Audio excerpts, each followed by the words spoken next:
Welcome, my loves. Welcome to another live. So happy to be here with you as always.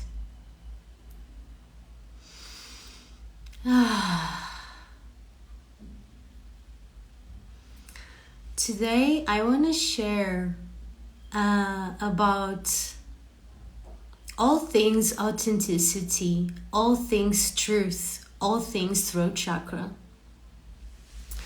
and the importance and the power of us speaking our truth authentically. And not only speaking our truth authentically, but living that truth, being the living embodiment of that truth. Hey sisters, welcome, welcome, welcome. So happy to have you here and to connect once again. Sharing about authenticity and speaking our truth and opening our voice to speak authentically, to share our boundaries, to share who we are. Hi Sylvia, hi Freya, welcome, thank you. It's nice to be with you as well. Thank you for being here. So speaking our truth is not just about speaking our truth, it's about being our truth. The truth we speak does not only come from our mouth and our throats, it comes from the essence of who we are being. It's becoming the living embodiment of that truth which we carry, of that truth which we are. We are the living embodied truth. We are the living embodiment of the truth we share. And if you were with us yesterday we were sharing about the title of yesterday's live was Spirituality and Tantra, the good, the bad, the ugly, the funny, and the paradox. And we went kind of deep sharing our experiences in so-called healing spaces that were not so healing. So we shared how we may have had these uncomfortable experiences in so-called sacred spiritual spaces.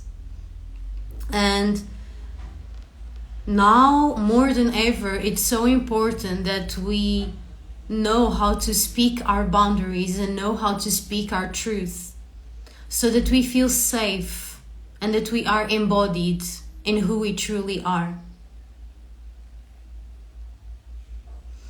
So this life might be a short one today. I feel more introspective and inwards today, but I still wanted to be here with you and share this transmission of truth, this living embodied transmission of love and compassion and truth and boundaries and whatever that is authentic and real for me in the moment.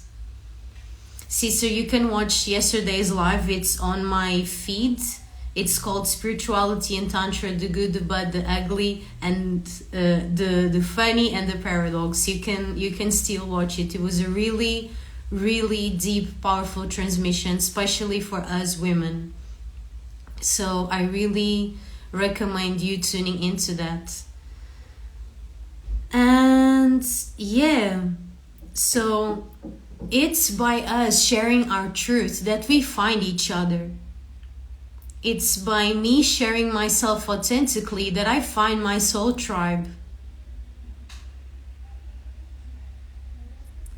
So it's important that the more we share ourselves, we realize that that means that we might repel people who are not there for our highest good, but that we magnetize and attract those who get us.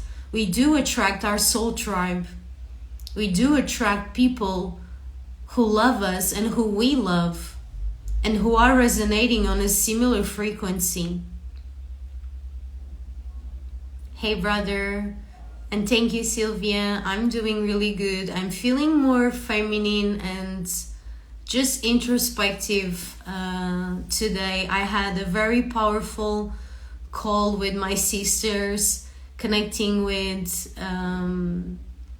with Mary Magdalene and the dragons and other beings, and sharing about the throat chakra and the importance of speaking our truth. And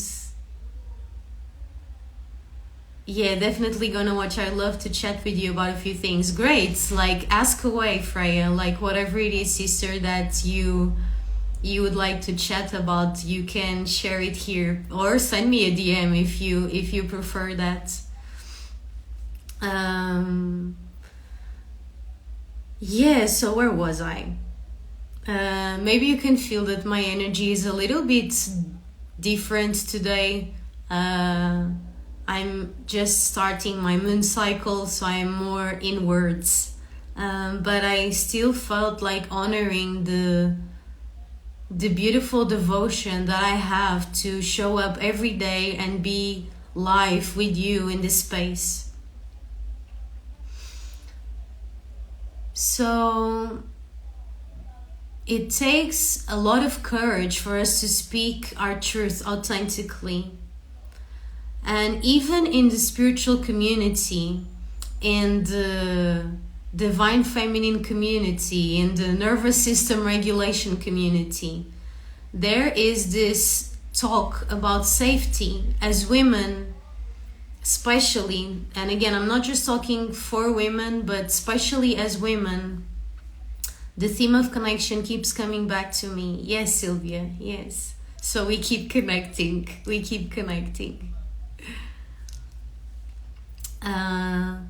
We talk a lot about safety in these spaces because as women, it's really important that we do feel safe so that our natural feminine essence can flourish. Feminine energy contracts and hides and freezes when it doesn't feel safe. So this is also an invitation for us to be safe spaces for each other. May I be a safe space for my sisters, and may my sisters be a safe space for me. May I feel safe with my brothers, and may my brothers be a safe haven for me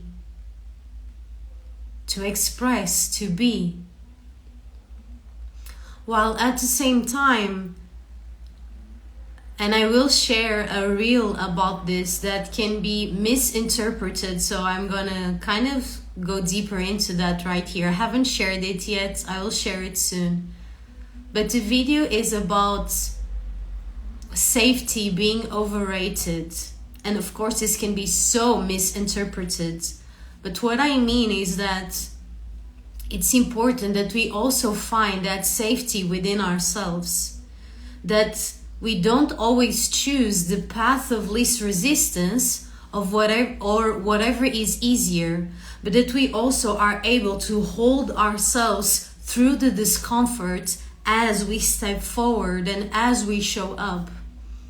Because, for example, if we want to be leaders in our community, to hold space for others, to show up in social media, to stand in our power, to speak our boundaries, to build our business, whatever it is, even to travel or stuff like that, we need to be able to deal with discomforts.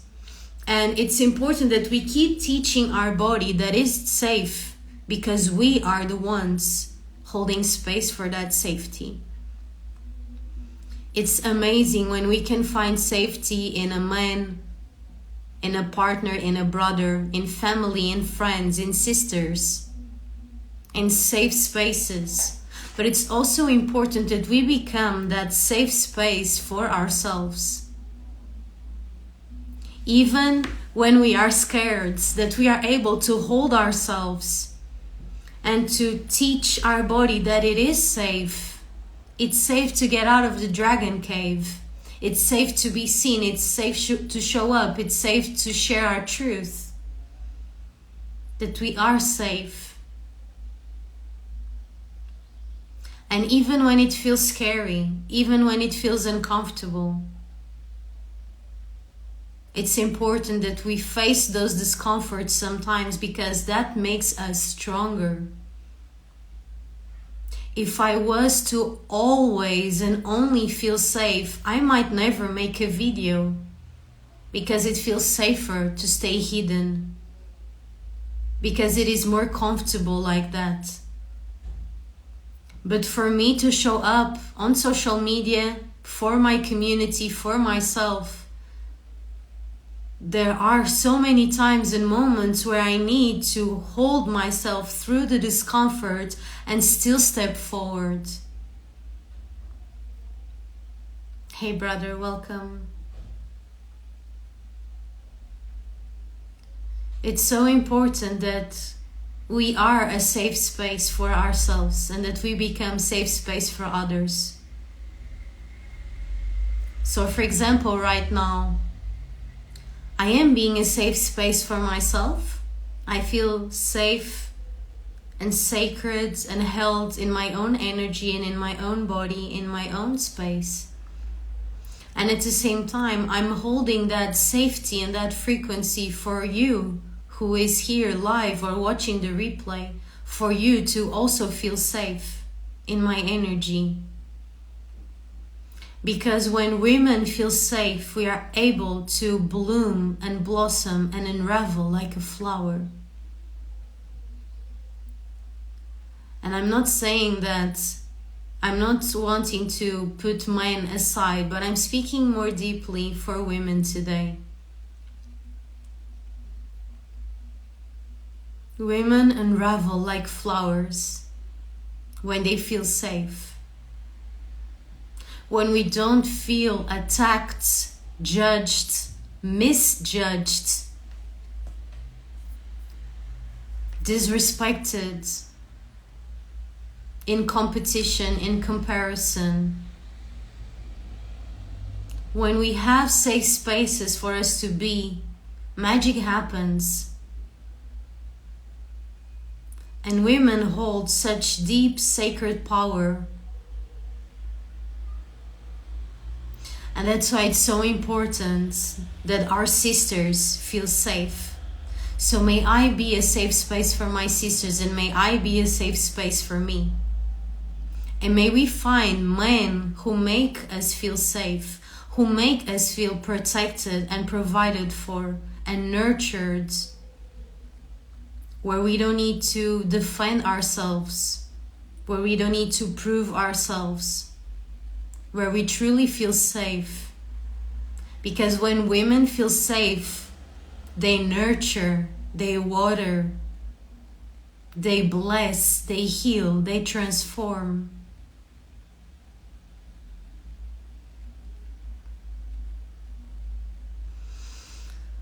This is kind of the message that I wanted to share with you today. I'm not gonna stay for much longer. This was a very just short transmission that I wanted to bring to all of us. And also bringing the topic of social media. This is why it's also so important that we find these places for us to feel safe with each other. So that's what I'm doing with these lives. I'm creating these safe spaces for us to connect and share authentically and vulnerably, where we can all feel safe to be seen, to be felt, to share our truth authentically. And sharing our truth authentically is not always easy. Of course it's not always easy, otherwise everyone would do it.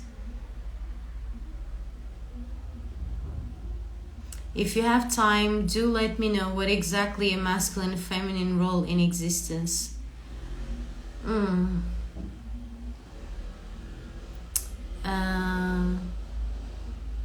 Again, we all have masculine and feminine energy within ourselves. And nowadays, this is a very tricky topic with all the mixing of genders and sexualities and stuff like that. Like, it's a very triggering topic.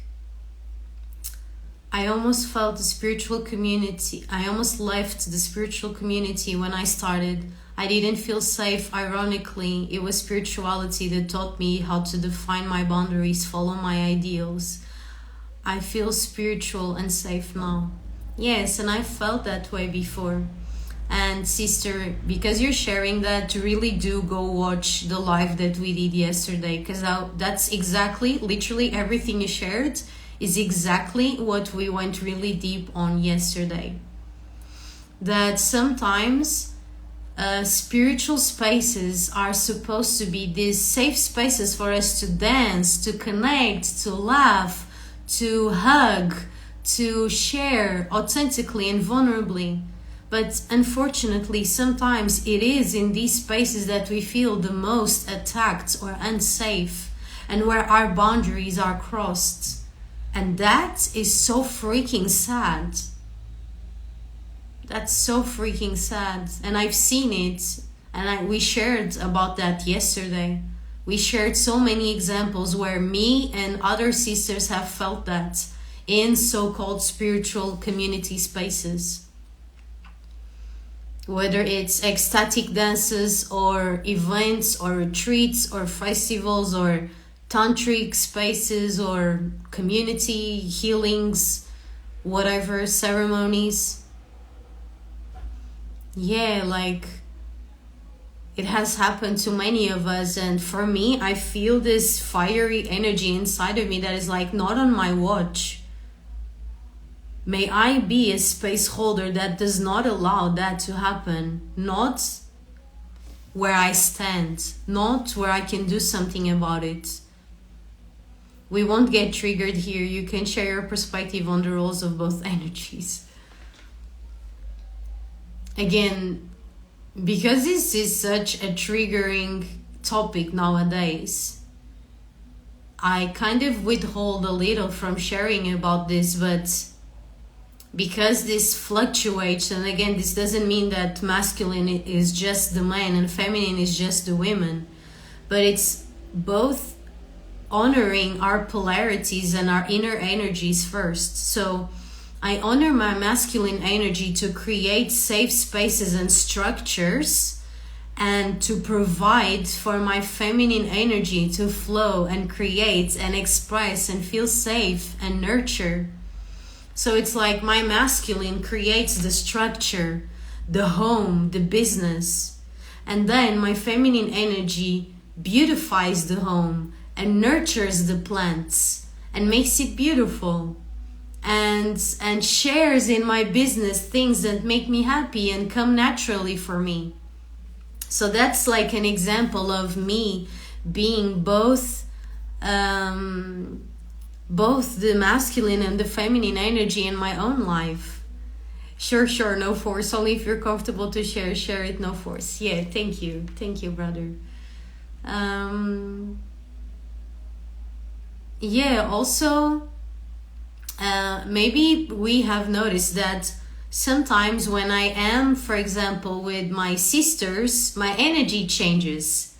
And sometimes we are all very feminine, and sometimes some of us take a more masculine role to provide and take care. And sometimes we just are super feminine and flowing, and that's so beautiful.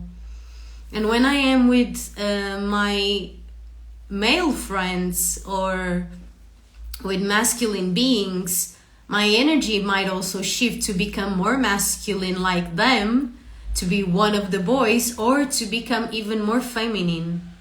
So it's a play that it's always happening. Oh wow, that's a beautiful explanation and example. Thank you for sharing your perspective. Bless you, brother. Thank you. I am more feminine as well, plus I have long hair. Yes, like this is like, all these things are not set in stone, right? This is not set in stone. And yeah, I think I did share a beautiful example of, yeah, for example, for my business. And this is something I share when I offer coaching, one-on-one or group coaching for embodied spiritual business. Because the embodiment of a spiritual business means that we need to be able to master these both energetics, these both polarities of masculine and feminine, that we need in our business to create the infrastructures and the structures to then allow our creativity and our genius to flow. So it's like we're creating the website, we're creating the courses, we create the social media, and then what we put inside is what nurtures it. It's like planting seeds and watering the plants and seeing the plants give flowers and seeds and fruits, right? So we need to master both. For example, in our business, I need to master both in my business. I create all the masculine structures. For example, I have created this structure where I come live with you every single day. But I created that masculine structure so that my feminine can flow. That's why I never know what I'm going to talk about. It just comes through literally a few seconds before I press live.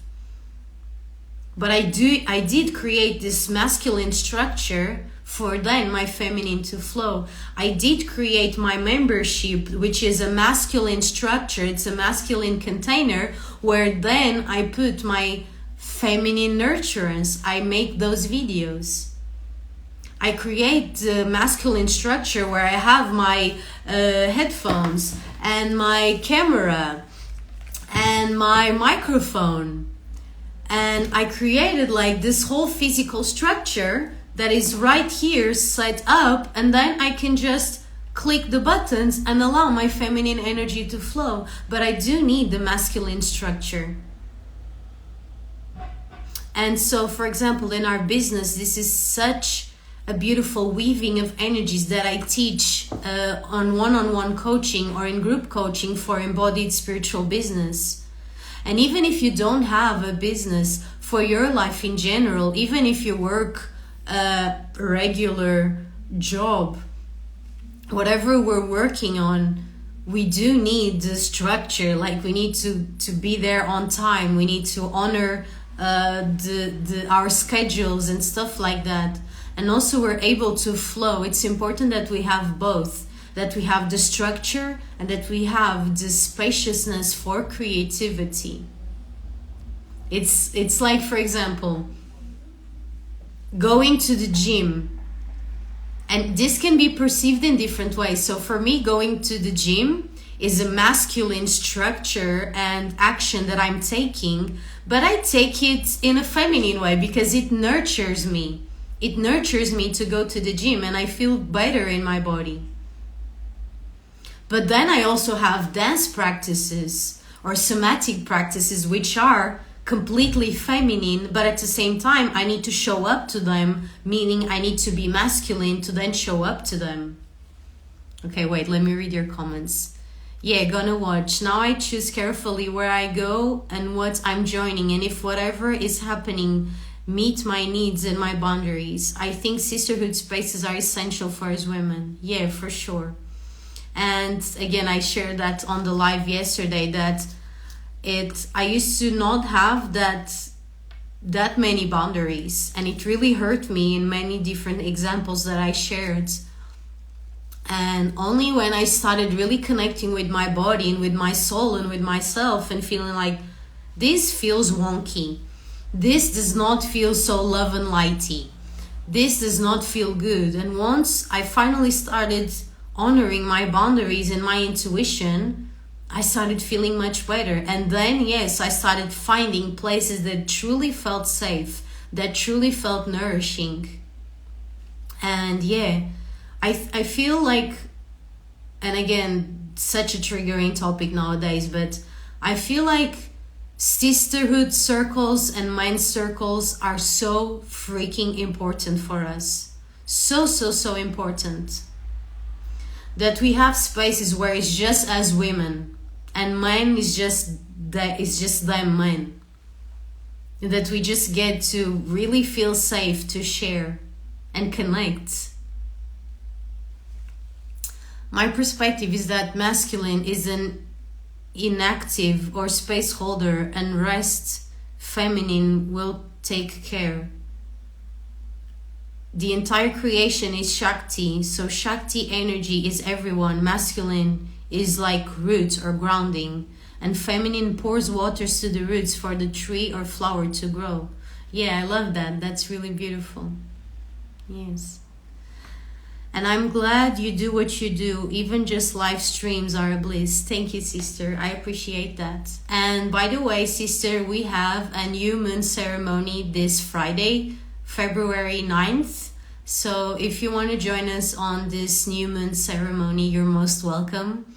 It's another way that I've been feeling this year to hold space for us is, first, I'm going live every day. And second, I am doing a new moon and a full moon ceremony every month. So we connect not just once a month, but twice a month. And I feel that that's really empowering and that's really nurturing for us to connect in that way, because even if it's once a month, it feels like sometimes, at least for me, it's like I have so many different lifetimes in 1 month. You know, like there's so much happening in just 1 month. So I feel it's so nurturing when we get to connect not just once a month, but twice. So I'm also holding these free or donation-based new moon and full moon ceremonies for us to connect more deeply and for us to truly like build and nurture a community where we do feel safe to share, to be seen, to be authentic, to be vulnerable, to be in our power, and to make friends. I feel that that's so important. So for now, we're doing them online, and soon we are also doing them in person. I haven't done any events. Well, I did do actually one not that long ago. But yeah, mostly my events have been online. In person is completely different, and it's so much better. But because we can't always be in the same country and at the same time, we do these online circles for us to connect. So yeah, you're most welcome to join us this Friday, February 9th. I will post on my stories later today about the ceremony and all the details, and all you need to do is just send me your email so I can send you the links and the details to register. And yeah, it's free or donation based, so yeah, we are all most welcome to join and to show up. So my loves, I feel that if you have any more questions or you would like me to share about anything else, let me know now. Otherwise, I might just go rest and enjoy my own energy. And yeah, I will also share the details for the new moon and full moon ceremonies. And yeah, also if you want to connect more deeply with me, I have created this even safer sacred space, which is the activation membership. This is a place where we're building a community there, and I have most of my courses and programs and meditations and somatic practices in there. So there are like all these resources there. Sounds amazing. If I can, I will. Thank you. Great. Yeah. Awesome, sister. Yeah, so like the activation membership is like this living library in which I'm always adding new resources and videos there. So for example, 3 days ago I added a new video. Yesterday I added 3 new short somatic practices, and today I added a very deep somatic practice that is more than 20 minutes long. And yeah, besides that, we are building and nurturing this community for us to meet each other, to make friends, to collaborate, to share our gifts, and yeah, to really be in a safe community space where we activate each other. So yeah, my loves, I will share the details for the new moon ceremony on my story soon, and if you want to join us in the activation membership, just send me a DM with the word activation and I will send you the details. And I feel this is gonna be all for today, and I'm sending you all so much love. Take care and rest, sister. Have an amazing day or night ahead. Where is the link for the community? Wherever I feel the call, I will join. I will send you a DM with that, brother. Thank you for asking. And it truly is an honor, because this community is like, I do my best to show up live here every single day, and to do the new moon and the full moon ceremonies. But the activation membership is like a whole nother level of a truly sacred, safe space, because it's closed, right? Like, it's not like a video that everyone can watch online. It's a closed community where only people who feel safe for me are able to join, because I want everyone in the space to feel safe in each other's energies. So this is like my ultimate creation of a sacred haven for all of us, is the activation community. Hey Sylvia, thank you so much for being here and for sharing as well. And yeah, my loves, I will share more details about the ceremony on the stories. And brother, I will send you the link to the activation community. And I'm sending you all so much love, brothers, so much love, sisters. Really connecting with ourselves in this moment to share our truth authentically, because it's by sharing our truth authentically that we find the others. We find each other by being ourselves. We find each other by speaking our truth. We find each other by being a living embodiment of the truth we share. So I'm sending you all so much love, and I will see you tomorrow. Thank you for being here, and bless you, bless you, bless you, bless you.